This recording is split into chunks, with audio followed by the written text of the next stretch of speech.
আরে সুমিতা যে, কি খবর? কবে এলি বল? আরে অনু যে, এই তো কালকে এসেছি। তুই কেমন আছিস বল? আমি খুব ভালো আছি। কতদিন পর তুই এলি, কতদিন পর তোর সাথে দেখা হলো আবার। হ্যাঁ রে, সংসারের চাপে তো আর এদিকে আসাই হয় না। কতদিন পর যে মা বাবার কাছে এলাম। সত্যি তা যা বলেছিস, এত কাজ, বাড়ির কাজকর্ম সারার পর আর বেরোনোর সময়ই থাকে না হাতে। তাও তো ভালো, তোর গাঁয়েতেই বিয়ে হয়েছে। তোর ইচ্ছে হলে তাও একটু আধটু সময় করে বন্ধু বান্ধবদের সাথে দেখা করা, মা বাবার সাথে দেখা করা, এগুলো করতে পারিস। আমার যা দূরে বিয়ে হয়েছে, আমার তো ইচ্ছা করলেও আমি আসতে পারি না। ভালো মতো বেশ কয়েকদিন হাতে সময় পেলে তবে আসতে পারি। তা যা বলেছিস। এই তো দেখ না, এখনই আমি রূপার কাছেই যাচ্ছিলাম। রূপার কাছে যাচ্ছিস? কতদিন ওর সাথে দেখা হয়নি রে।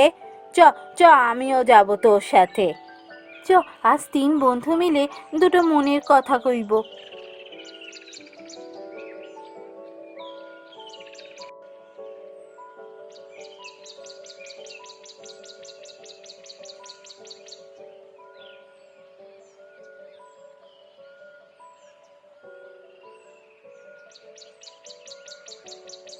রূপা দেখ, কাকে ধরে এনেছি আজ।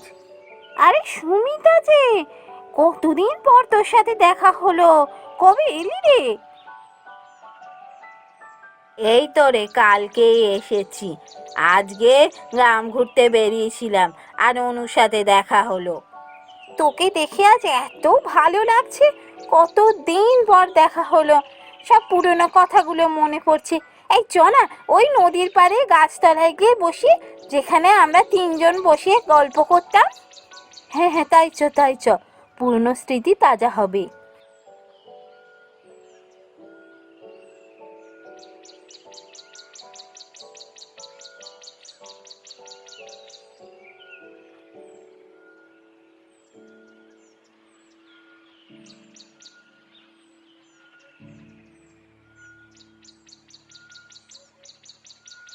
এখানে এলেই আমার সব পুরনো কথা মনে পড়ে। মনে আছে ছোট্টবেলায় আমরা দুপুরবেলা এখানে এসে কত গল্প করতাম, খেতাম বসে বসে। তার মনে নেই? আমাকে যখন দেখতে এলো শ্বশুর বাড়ি থেকে, আমি তো তখনও তোদের সাথে এখানেই বসে আড্ডা দিচ্ছিলাম। আমাকে তো জোর করে বাবা ঘরে নিয়ে গেল। তারপর মনে আছে, প্রতি বছর শীতকালে আমরা সবাই মিলে চড়ুই ভাতি করতাম। কি আনন্দটাই না হতো বল। সত্যি, দিনগুলো কিভাবে চলে যায় না। আবার যদি আগের মতো ছোট হয়ে যেতে পারতাম, সবাই মিলে চড়ুই ভাতি করতাম, কত মজাটাই না হতো। আরে বাবা, এর জন্য আর ছোট হওয়ার কি আছে? চড়ুই ভাতি তো এখনো আমরা করতে পারি। তোরা তো সবাই আছিস এখন, তো চড়ুই ভাতি একদিন করলে কেমন হয়? বাহ, কথাটা তো মন্দ বলিসনি। একদিন চ, সবাই মিলে চড়ুই ভাতি করি।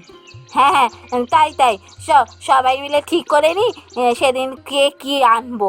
আমি বরং আলু আনবো, বুঝলি তো? আমার বরের তো আলুর ব্যবসা, জানিস তো। হ্যাঁ রে, তুই তোর বরকে জিজ্ঞাসা না করেই বলে দিলি? তোর বরের যদি আপত্তি থাকে? বরকে জিজ্ঞেস করতে হবে না, ও দিয়ে দেবে, আমি জানি। ও না করার লোক নয়। আমি তো ওকেও নিয়ে আসবো সাথে করে। কিন্তু আমি কি দেবো? জানিস তো আমার ঠাকমাটা কি কৃপণ, আমাকে কিছু দিতে দেবে? শোন, তুই এক কাজ করিস, তোকে ঠাকমার কাছে কিছু চাইতে হবে না। তোর ঠাকমা তেঁতুলের সুন্দর আচার করে না? আমরা তো সবাই তোর ঠাকমার তেঁতুলের আচারের ভক্ত। তুই চুরি করে আচার নিয়ে চলে আসবি, ঠাকমাকে তো সাথে আনবি, তখনই বলে দিবি যে তুই নিয়ে এসেছিস। হ্যাঁ হ্যাঁ, ঠিক বলেছিস। আমি তেঁতুলের আচার নিয়ে আসবো।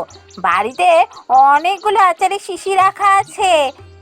আমি বরং চালটা দেবো। কিন্তু আমাদের আরও লোক জোগাড় করতে হবে। এখনো মুরগির মাংসর জন্য মুরগি চাই, ওটাকে দেবে? শুধু তাই, এখনো পর্যন্ত তো সবজি জোগাড় হয়নি। তারপর তেল আছে, মশলা আছে। ওটা নিয়ে চিন্তা করিস না। আমাদের পাশে রুনু বৌদি আছে না, আমি রুনু বৌদিকে রাজি করিয়ে নেব। রুনু বৌদি সবজি দিতে পারবে, আমি জানি। আর তাহলে শুধু মশলাটাই তো বাকি রইল। ঠিক আছে, দাঁড়া, মশলার ব্যবস্থা আমি করব। তাহলে ঠিক হয়ে গেল, আমাদের চড়ুই ভাতি হচ্ছে। শোন, পরের রোববার কর। আজ তো রোববার, পরের রোববার চড়ুই ভাতি। আমার না হলে হবে না, আমাকে এখন ফিরে যেতে হবে শ্বশুর বাড়ি, সমস্ত ব্যবস্থা করতে হবে, আমার একটু সময় লাগবে। হ্যাঁ হ্যাঁ, তাই হবে। আমার যে কি মজা হচ্ছে, আবার ছোটবেলার মতো সবাই মিলে চড়ুই ভাতি করব, আনন্দ করব। আমার ভীষণ আনন্দ হচ্ছে।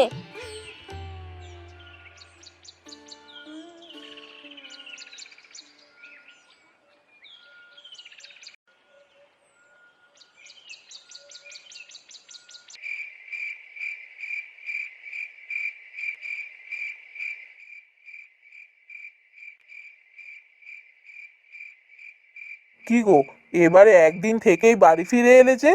হ্যাঁ গো, বাড়ি ফিরে এলাম একটা কারণে। কারণে? কি হয়েছে গো? বাড়িতে সবাই সুস্থ আছে তো? কোনো দুর্ঘটনা অঘটন কিছু ঘটেনি তো? আরে না না, ও সব কিছু না। জানোই তো, আমরা গ্রামে 3 বন্ধু একসাথে ঘুরতাম, খেলা করতাম। তা 3 বন্ধু মিলে ঠিক করেছি আমরা সবাই মিলে আগের মতো চড়ুই ভাতি করব। বাহ, তা তো ভালো কথা। তা সেজন্য আবার বাড়ি ফিরে আসার কি ছিল? চড়ুই ভাতি করেই তো ফিরতে পারতে। না না, আমরা ঠিক করেছি সবাই সবার বরকে নিয়ে যাব সাথে করে। ও বাবা, আমাকেও যেতে হবে? না না, আমি যাব না।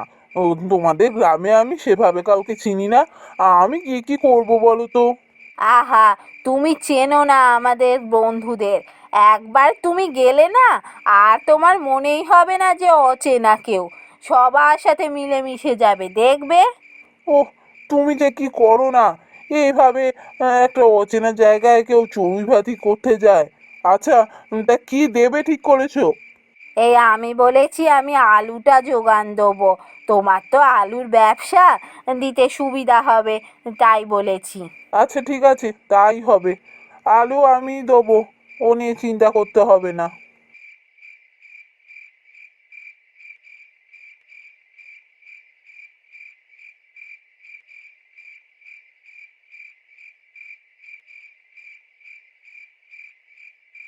এই জানো তো, সুমিতার সাথে দেখা হলো কালকে। সুমিতা? ও, তোমাদের 3 মূর্তির এক মূর্তি তো? হ্যাঁ গো হ্যাঁ, কালকেও গ্রামে এসেছিল। হ্যাঁ, তোমার বন্ধু তো বেশ দূরে বিয়ে হয়েছে না? হ্যাঁ গো, কালকে আমরা 3 বন্ধু মিলে কত গল্প করলাম, পুরনো দিনের সব কথা মনে পড়ে যাচ্ছিল। বাহ, এ তো খুব ভালো কথা। জানো তো, আমরা 3 বন্ধু মিলে একটা কথা ঠিক করেছি। তোমরা 3 জনে মিলে ঠিক করেছো? ওরে বাবা, কি কথা শুনি। আমরা ঠিক করেছি আবার আগের মতো সবাই মিলে গ্রামে চড়ুই ভাতি করব। বাহ, এটা খুব ভালো কথা বলেছো। সত্যি, আমরা এই কাজের চাপে যেন আনন্দ করতে ভুলেই যাচ্ছি। গ্রামে একটু চড়ুই ভাতি হলে ভালোই হয়। হ্যাঁ ঠিক বলেছ, সুমিতা আর রূপাও তাই বলছিল। শুধু তোমরা না, আমরাও কাজের চাপে যেন আনন্দ করতে ভুলেই যাচ্ছি। হুম, ঠিকই বলেছো। তা কি দেবে ঠিক করেছো? সেটা তো নিশ্চয়ই ঠিক হয়ে গেছে, কি কি দেবে? হ্যাঁ, আমি বলেছি আমি চাল দেবো, সুমিতা আলুর ব্যবস্থা করছে, আর রূপা নিয়ে আসবে তেঁতুলের আচার। বাহ, এ তো দারুণ বন্দোবস্ত। ঠিক আছে, জ্বালানির কাঠের ব্যবস্থাও আমি করে দেবো। সত্যি, এতদিন পরে গ্রামে আবার সবাই মিলে চড়ুই ভাতি হবে শুনেই যেন খুব ভালো লাগছে। সবাই মিলে আবার অনেক আনন্দ করব।